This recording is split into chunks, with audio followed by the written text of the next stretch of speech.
19 years old but younger in appearance, Aaron French-Willcox had a devilish sense of humour and was loved by his family.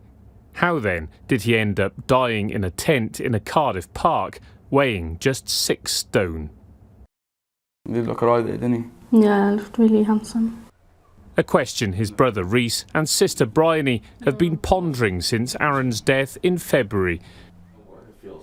They told me how their brother had recently become a father and had qualifications, but towards the end of last year, addiction and family problems left him homeless. The cheeky boy, they remember, soon ran into problems on the streets of Cardiff.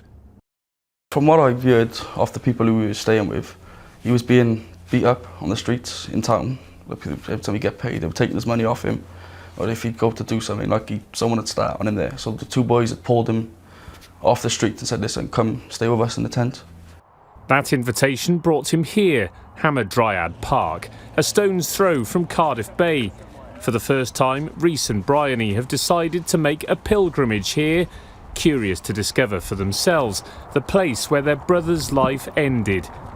They're unsure exactly where he died, but the park groundsman points them towards a small wood. They make their way through the undergrowth. Then they come across a clearing where it seems there was once a campsite. Must be where they used to do the fire now. Yeah. So obviously where they cook their food. Old food packaging and drugs paraphernalia litter the ground. What would they have used that for? To tie the tent to the floor. Oh. To feel like my brother lived here in these woods. He's 19 years old in the winter, it's freezing cold. It's not the best place for someone to be, is it? But it feels better to come here and finally see where I've been imagining it, like what it could look like. Rhys and Bryony have been piecing together the story of Aaron's final days. They've heard that less than a week before he died, another homeless man raised the alarm after finding their brother unconscious. Aaron was resuscitated at University Hospital Wales after apparently entering a diabetic coma. It seems he later chose to leave the hospital. Just days later, he fell ill again, this time with fatal consequences. I just heard my mum getting really upset, so then my dad took the phone back off and she said, "It's Aaron, babes, he's passed." And I remember just flying out of the college, just kicking off, screaming. Because you just don't want to hear that, do you? Aaron was not the only person to die on the capital streets last winter. In November, a 32-year-old woman also lost her life, also in a city park. Rhys and Bryony say they don't want their brother's death to be in vain.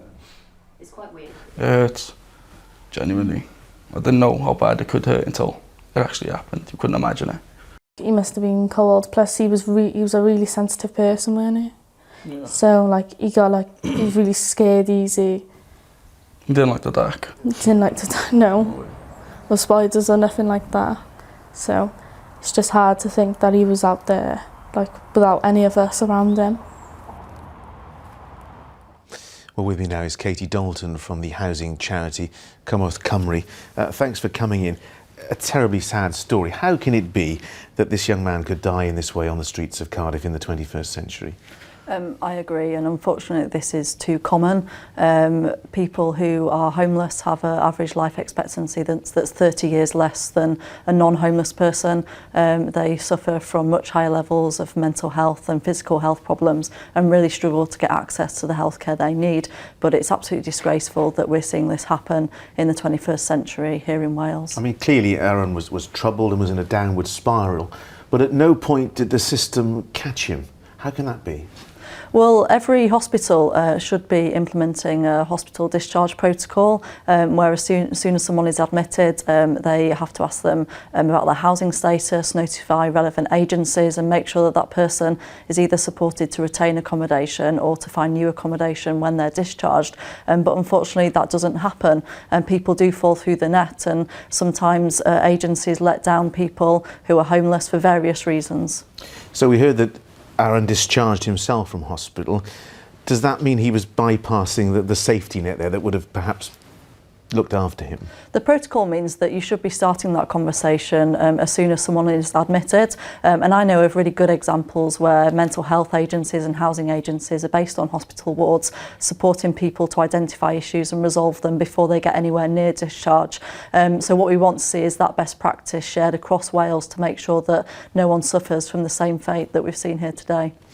Sadly, Aaron won't be the last, but clearly his siblings hope that this will be a watershed moment in how homeless people are looked after in our society. Do you think anything will change as a result of this case?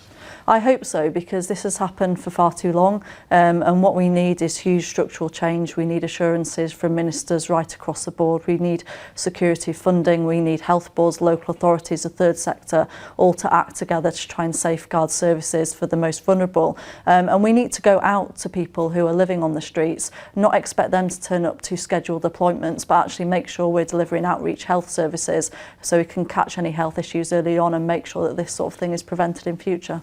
OK, Katie Dalton, thank you very much indeed.